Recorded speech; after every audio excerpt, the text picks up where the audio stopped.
Salam alaikum, Zulfilaoun, bonsoir. Cette semaine, l'actualité algérienne a été marquée par une parade de candidatures à moins de 3 mois des présidentielles du 7 septembre prochain. L'opacité, l'immobilisme et le désintérêt des Algériens demeurent les titres de ce rendez-vous. Une élection présidentielle qui s'annonce une fois de plus comme le théâtre dont l'issue semble décidée d'avance. Si la candidature du président sortant Al-Majid Tebboune n'est pas encore officielle, des partis qui constituaient l'ancienne alliance présidentielle à l'époque de Bouteflika œuvrent déjà à sa réélection.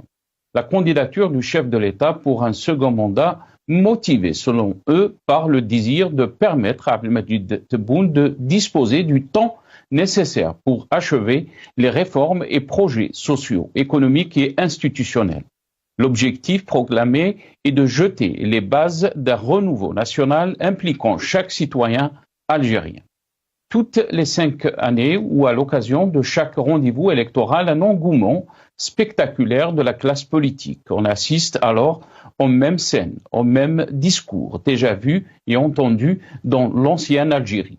L'Algérie nouvelle est à chaque occasion rattrapée par l'Algérie ancienne.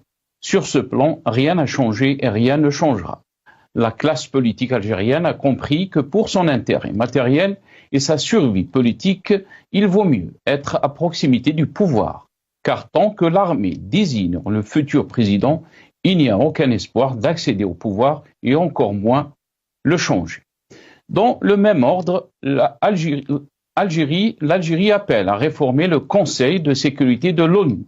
Durant la 11e réunion ministérielle du comité des 10 chefs d'État et de gouvernement de l'Union africaine qui s'est tenue à Alger, le chef de l'État a exprimé sa volonté de réformer le Conseil de sécurité de l'ONU, dont l'Algérie est membre non permanent pendant les 2 prochaines années.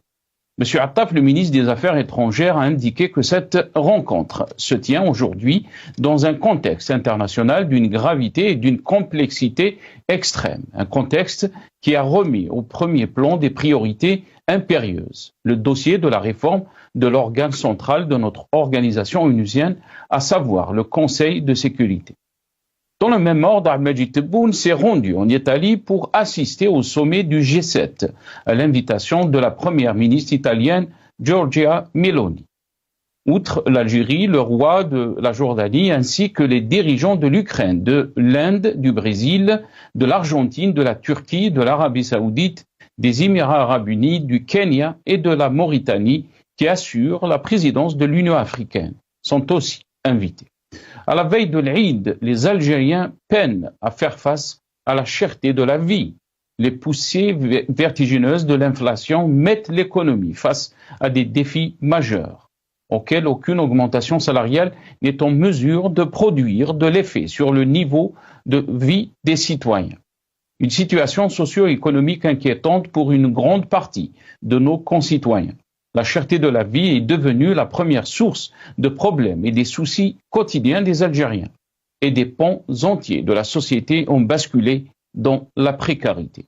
Entre le discours officiel du pouvoir et sur la situation économique, les chiffres et la réalité socio-économique des Algériens, le décalage est énorme.